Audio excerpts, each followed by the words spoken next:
More than 70 years ago, an American ship crossed the Atlantic Ocean faster than any passenger vessel had ever done it, in either direction on her very first voyage. And here is the astonishing part. In all the decades since, through every advance in shipbuilding, not one passenger liner has ever taken that record from her. She is still, to this day, the fastest that has ever been. And yet this unbeaten champion now sits stripped and silent, and the current plan is to tow her out to sea and deliberately sink her to the bottom of the ocean. The greatest ship her country ever built, sent down on purpose. This is the story of a record that has stood for a lifetime and the quiet, painful way a legend can be lost, built by people who believed it could be done.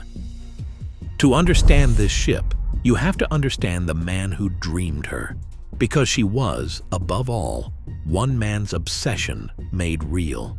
He was a strange and driven figure.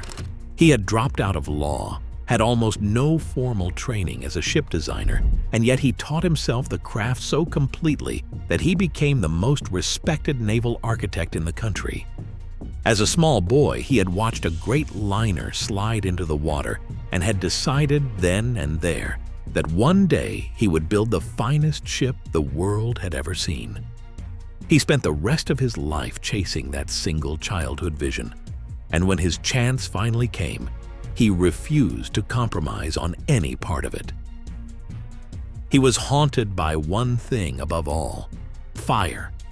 He had seen what happened when a great ship burned at sea, and he was determined that his masterpiece would never suffer that fate. So he made a rule that sounds almost impossible. There would be no wood aboard anywhere, not in the walls, not in the furniture, not in the fittings. The story goes that the only wood he allowed on the entire vessel was the butcher's block in the kitchen and, in some tellings, a single piano. And he even tried to have that piano made of aluminum. Everything else was metal and fireproof cloth. He built a floating palace that could not catch fire. Now, before this story sails on, hold a question in your mind. This ship is remembered as a symbol of luxury, a glamorous way for the rich and famous to cross the ocean in style. But she was also something else entirely, something hidden in plain sight. So which was she really? A magnificent civilian achievement, a floating tribute to a nation's craftsmanship, or a machine of war wearing a beautiful disguise? Hold your answer, because the truth is stranger than either. Here is the secret that was kept for years. This was not simply a luxury liner. It was, in disguise, a warship.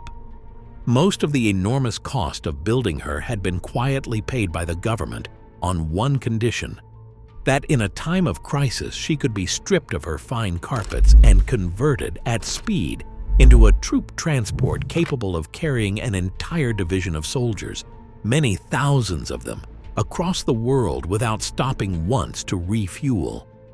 Her true design was a military secret. She was built inside a great enclosed dock, hidden from public view, and her real top speed was classified for years. The glamour the public saw was real, but underneath it lay a second hidden purpose, engineered into every line of her. And when she was finally revealed, she did not disappoint. On her maiden voyage, she shattered a record that a famous British rival had held for 14 years, and she smashed it by a full 10 hours. What almost no one knew at the time was that she had done it while holding back, sailing at only 2/3 of the power she truly had. Her designer had quietly told the crew not to beat the old record by too much, because he did not want the world to know just how fast she could really go. Built by people who believed it could be done, and then modest enough to hide how well. Earlier, I asked what this ship truly was. Sit with it now, because both answers are true at the same time. She was a genuine masterpiece of civilian pride, carrying presidents and film stars and thousands of ordinary families chasing new lives across the water. And she was, at the very same moment, a weapon held in reserve, a secret the whole glittering spectacle was built to conceal. Tell me which one you think she really was, in her heart, and why. For a while, she was the only way to travel. Kings and movie stars and 4 different presidents walked her decks. Families emigrating to a new country boarded her and remembered the crossing for the rest of their lives as something magical. She was the pride of a nation at the height of its confidence, the fastest and finest thing afloat. And then, almost overnight, the world simply moved on. The reason was up in the sky. A new generation of jet airliners appeared, and suddenly the ocean crossing that took this magnificent ship 3.5 days could be done in a matter of hours. Why spend days at sea when you could cross in an afternoon? One by one, the great liners emptied. This ship, built for speed rather than thrift, was hopelessly expensive to run for a world that no longer needed her. After just 17 years, she made her final crossing and was quietly taken out of service. The fastest ocean liner ever built had been rendered obsolete, not by a faster ship, but by the airplane. If you changed your mind about what she was somewhere in this story, you are in good company because the people who love her still argue about it. Tell me where you finally landed. What happened next is the hardest part to watch. She did not sink in a storm or vanish in a blaze of glory. She simply sat, stripped of her elegant interiors, sold from owner to owner, tied up at a pier in a great city for decade after decade, rusting quietly in the open air while dreamers proposed to save her and the money never came. Plans to turn her into a hotel, a museum, a floating attraction, all of them rose and faded. And now, after all those years of waiting, her final chapter is being written not as a rescue, but as a burial.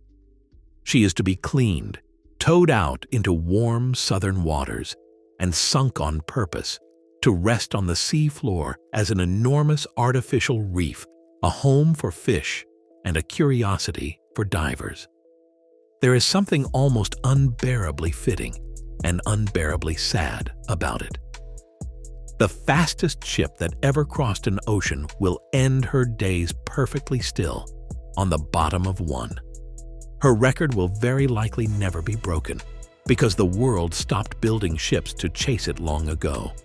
She belongs to a vanished age of ambition, when a nation would pour its genius and its treasure into being the fastest, purely for the pride of the thing. The knowledge that built her, the will that drove her, did not fail. The world around her simply changed and left her behind. And the greatest speed queen the seas have ever known will become, in the end, a quiet reef in the dark. It was built by people who believed it could be done, and that's worth remembering. If stories like this one stay with you, subscribe and turn on notifications. Every week we bring one more lost machine back to life and tell you the story the history books left out.